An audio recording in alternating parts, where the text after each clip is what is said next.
Apprendre à aimer. Il y a des hommes qui accumulent les épreuves comme d'autres accumulent les succès. Florent Pagny est de ceux-là. Chanteur adulé, voix reconnaissable entre toutes, coach iconique de The Voice, il semblait intouchable. Et puis la vie lui a présenté la note. 2 fois, en même temps. Un cancer du poumon d'un côté, des dettes colossales avec le fisc français de l'autre. Et entre les deux, un homme qui a dû choisir de tenir debout alors que tout s'effondrait. Pour comprendre la bataille fiscale de Florent Pagny, il faut remonter aux années 90. À cette époque, au sommet de sa gloire avec Savoir-aimer, il est mal conseillé par son entourage. Des montages financiers douteux, des placements qui tournent mal, des maisons achetées au nom de proches, des investissements qui s'effondrent. Et au bout du compte, une dette colossale envers le fisc français. Le jour où tout bascule, Florent Pagny est en Argentine, dans sa chère Patagonie, la terre de sa femme Azucena. Son téléphone sonne. C'est sa mère. La voix affolée. Elle lui dit simplement, ils prennent la maison. Le fisc a saisi les propriétés. Pas seulement les siennes. Celles qu'il avait achetées pour sa famille, parce que son nom était sur les papiers. Cette image, une mère qui appelle son fils en panique parce que des agents du fisc sonnent à sa porte, dit tout sur la violence de cette période. Florent Pagny ne parle pas d'une administration qui réclame de l'argent. Il parle d'un système qui a pris sa famille en otage. Dans son autobiographie « Pagny par Florent », publiée le 5 avril 2023 aux éditions Fayard, il écrit sans filtre. C'est un système qui est fait pour bloquer les gens comme moi, pas aptes à la gestion. Ils ont saisi les maisons que j'avais achetées à ma famille parce que mon nom était sur les papiers. Des mots d'un homme qui n'a jamais appris à gérer l'argent, qui a fait confiance aux mauvaises personnes et qui a payé le prix fort pour cette naïveté. Pour s'en sortir, il sollicite l'aide de son ami Pascal Obispo. Un arrangement discret, entre artistes, pour sauver ce qui peut encore l'être. Florent Pagny s'exile en Argentine, s'installe en Patagonie avec Azucena et leurs 2 enfants Inca et Ael. Il reconstruit. Il repart de zéro. Et il revient en France quelques années plus tard, la tête haute, pour reprendre sa carrière là où il l'avait laissée. Mais la vie n'en a pas fini avec lui.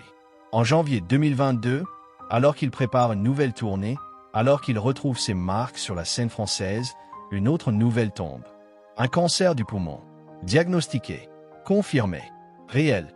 Dans le chapitre de son livre intitulé L'interrupteur, il décrit ce moment avec une précision glaçante. Lorsque l'information tombe, je suis assommé.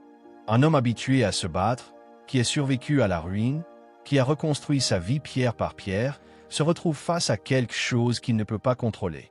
Pas avec de l'argent, pas avec de la volonté, pas avec de l'acharnement au travail. Il commence la chimiothérapie. Il subit des séances de radiation.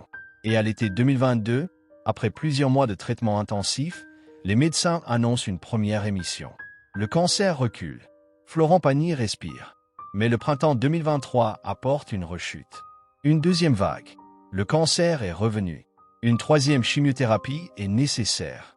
Il repart au combat, cette fois avec la certitude que la maladie ne lâche pas facilement. Dans le podcast Addiction diffusé en septembre 2024, il confie avec une franchise brutale. Quand on est touché par cette maladie qu'on appelle le crabe parce qu'elle s'accroche, elle revient sans arrêt. Moi, elle est revenue 2 fois après la première, donc ça fait 3 fois. 3 fois. 3 batailles contre le même ennemi. Et à chaque fois, il repart. Ce qui tient Florent Pagny debout dans tout ça, c'est une femme. Azucena Camano. Argentine, ancienne mannequin, mère de ses 2 enfants. Il la rencontre en 1992, dans des conditions qu'il décrit comme presque impossibles. Il tombe immédiatement amoureux. Elle, beaucoup moins. Il écrit dans son livre « Mon destin bascule, je le sais, je le sens, mais je vois bien qu'en revanche Azucena n'est pas au courant. Il va mettre du temps à la convaincre. Mais il y arrive. Et depuis, elle ne l'a jamais quitté. Pendant la bataille fiscale, c'est elle qui tient la maison pendant qu'il s'effondre. Pendant la maladie, c'est elle qui gère, qui organise, qui reste forte quand lui n'a plus l'énergie de l'être. Florent Pagny l'a dit publiquement, elle est ma meilleure conseillère. Pas seulement dans les affaires, dans la vie entière. Dans le documentaire Florent Pagny, un homme libre diffusé sur TF1 le 1er janvier 2023, un carton d'audience avec plus de 4 millions de téléspectateurs, Azucena prend la parole pour la première fois sur cette période. Elle dit que c'était très compliqué, que ça avait ébranlé toute la famille, mais que jamais ils n'avaient envisagé autre chose que de tenir ensemble. En janvier 2025, Florent Pagny annonce l'arrêt de ses traitements. Non pas parce qu'il est guéri, le cancer du poumon ne disparaît pas aussi simplement, mais parce que les traitements ne fonctionnent plus suffisamment. Là, il n'y a plus de traitement. Même l'immunothérapie. On s'est rendu compte un jour que ça ne marchait pas, il y avait des rechutes, on a laissé tomber. Une décision médicale qui ressemble à une capitulation, mais qui est en réalité une forme de sagesse. Continuer à se battre avec des armes qui ne fonctionnent plus n'a aucun sens.